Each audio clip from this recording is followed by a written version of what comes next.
Hey, fellow babies, welcome back to Pachter Factor on SIFTD.net.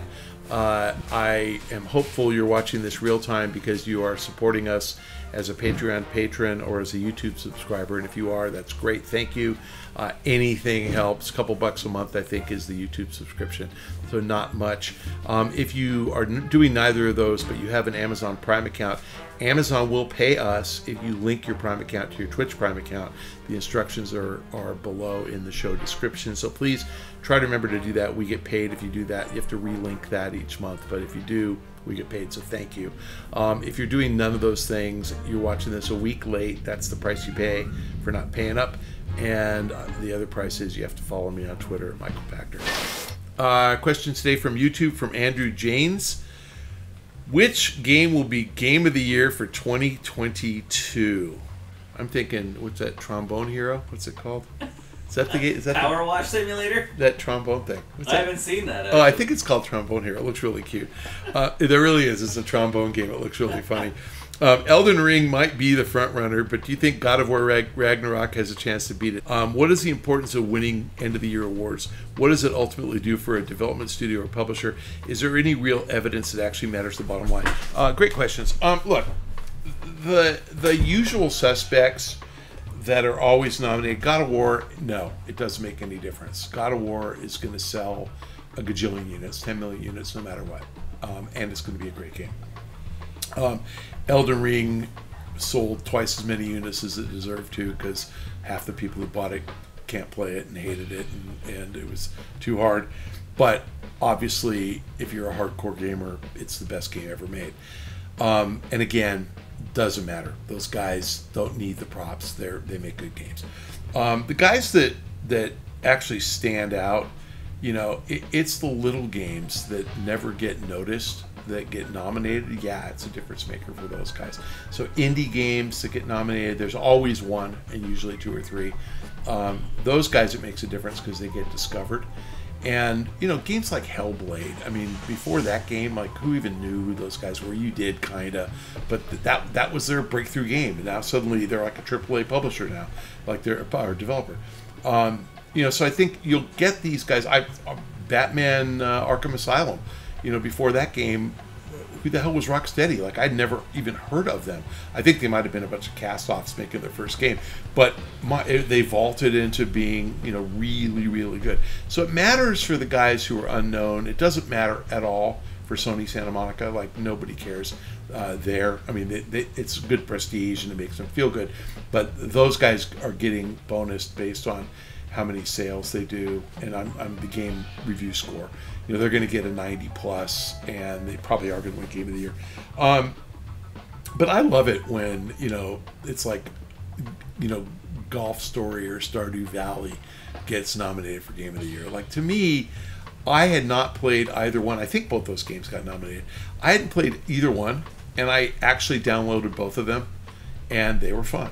I think it's Trombone Hero. There's this new game that's like a trombone playing game that just looks really goofy fun. It's not going to get nominated, but it's really fun when you discover games because of it. So the answer to your question is, it's important if you're unknown, and it's not important at all if you're known. Like, I don't think Vince Zampella is going to get paid anymore if Apex Legends is Game of the Year, or if Star Wars Jedi, whatever the new one's called, it won't be nominated this year because it's next year. But if that's Game of the Year, he's not making any more money. He's already well paid. I do think that an indie getting a nomination is more important. What was that game, The Walking Dead? That was the one I said it couldn't possibly win, because it was a serial game. It was $10 kind of per episode. But I said it didn't have a chance, and then it won. And I said, there's no way the judges of the Game Awards are going to give this to this indie game, and they did. So, but again, you know, whether you think it was good or not, it was really good for those guys, you know, and that was that studio in San Francisco that ended up closing. Telltale. Yeah, Telltale. They're gone now, right? Yeah. They just came back. Oh, good. Good. Yeah. Anyway, it matters to the little guys. It doesn't matter to the big guys, if that makes sense. It's like if Meryl Streep wins another Academy Award or Robert De Niro gets nominated again, it's not going to get them more money for their next movie. But if, you know, some unknown, you know, actor in their first role gets nominated for the Academy Award, it matters. You know, I think that there's a stigma attached to less expensive games. So I think if a game launches at $30, people just assume it's not good. And the funny thing is, like, Flower was like that. That was like $10, remember? I remember buying Flower and playing it, and I literally was like an hour into it or hour and a half into it, and then it ended. And I'm like, did I miss something? And I just hadn't read anything about it. Just somebody told me it was really good, you should play it. And, you know, and then I thought, well, for $10, I shouldn't expect more than an hour and a half of fun. And it was totally fun. What was the other one they did? The Journey. Journey. That was really the same thing. It was really, really fun. So, you know, I think games don't sell well if they're not marketed properly. EA as a EA Partners, you know, publisher, I don't think they put a lot of resources in it. So those EA little indie games, they don't tend to do very well. They just don't. What was the one? Remember the one with the thread? The spool or thread? Unravel, yeah. That, again, played it really good and didn't sell well.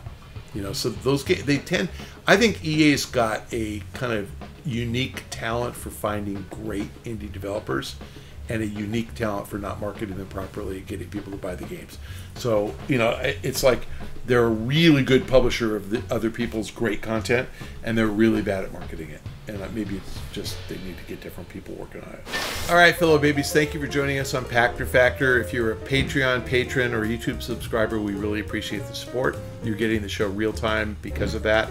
If you have a Prime account, Amazon Prime account, please remember to link it to your Twitch Prime account. It costs you nothing. Amazon is happy to pay us as a perk for you being a Prime member. So the instructions on how to do that are in the show description.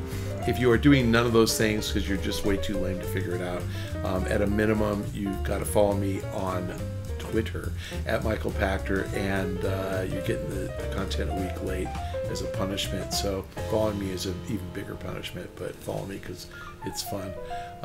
See you next time.